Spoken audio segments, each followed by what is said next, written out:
So, Tim, that was a fun and meaningful conversation with our guest, 11-year NFL pro Dhani Jones. But now it's time for your favorite segment and mine, the Partner Rundown. We're going to hit on a lot from Dhani's journey as the first NFL player to be on NFL Network to then becoming an entrepreneur. Also, what founders get wrong when pitching VCs. And I also want your thoughts on the rise of subscription media. So lots to get into today. Let's jump right into it. So Dhani Jones became the first NFL player to join NFL Network when it launched in 2003 while he was still an active player. You see players doing that a lot more today. I want your thoughts. Is it a good idea or just more of a distraction? Well, look, we've heard a lot from all of our guests about how they want to maximize their time as an active player as much as possible. Or if they're retired, they wish they had maximized it even more.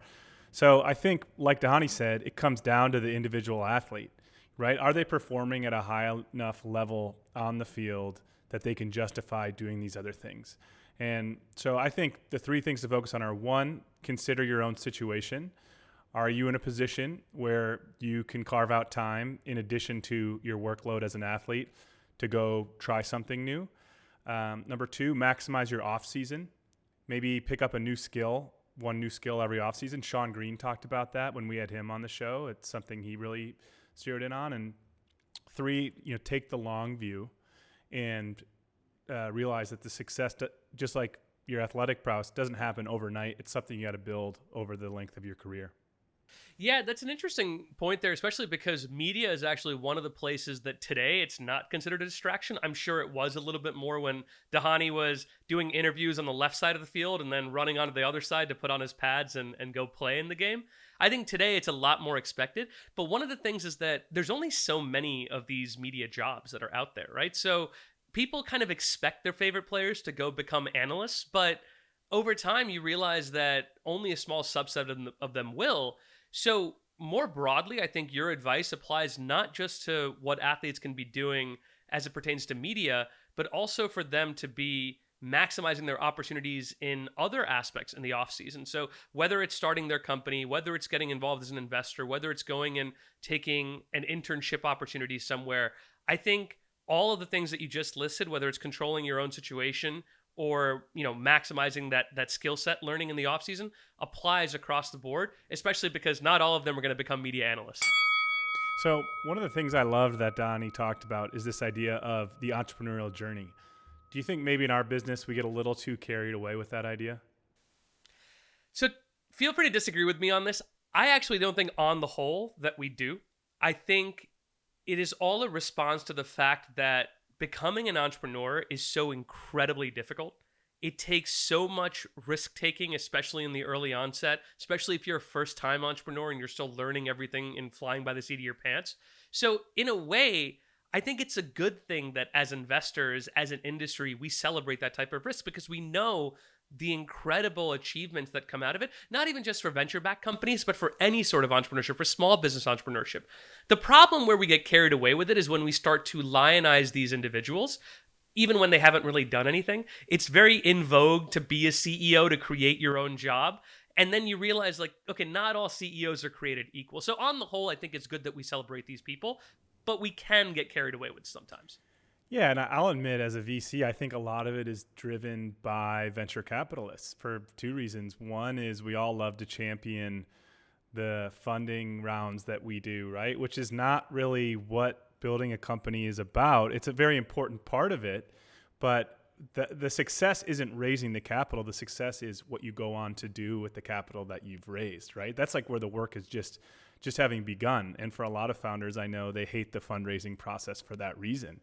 I also think that as VCs, and maybe I'm just speaking for myself here, but we wish that we could be entrepreneurs ourselves, right? I mean, that's why a lot of us like being a part of this industry, is because we constantly get to hear new ideas and meet with founders and really feed off of their energy. So I like that he was questioning it, and I think he has every right to do that since he is clearly a true entrepreneur.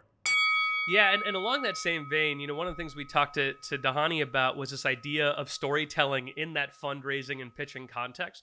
And I think one of the things that founders get wrong most often is that first pitch. What are some of the avoidable mistakes that you've seen founders make when pitching you?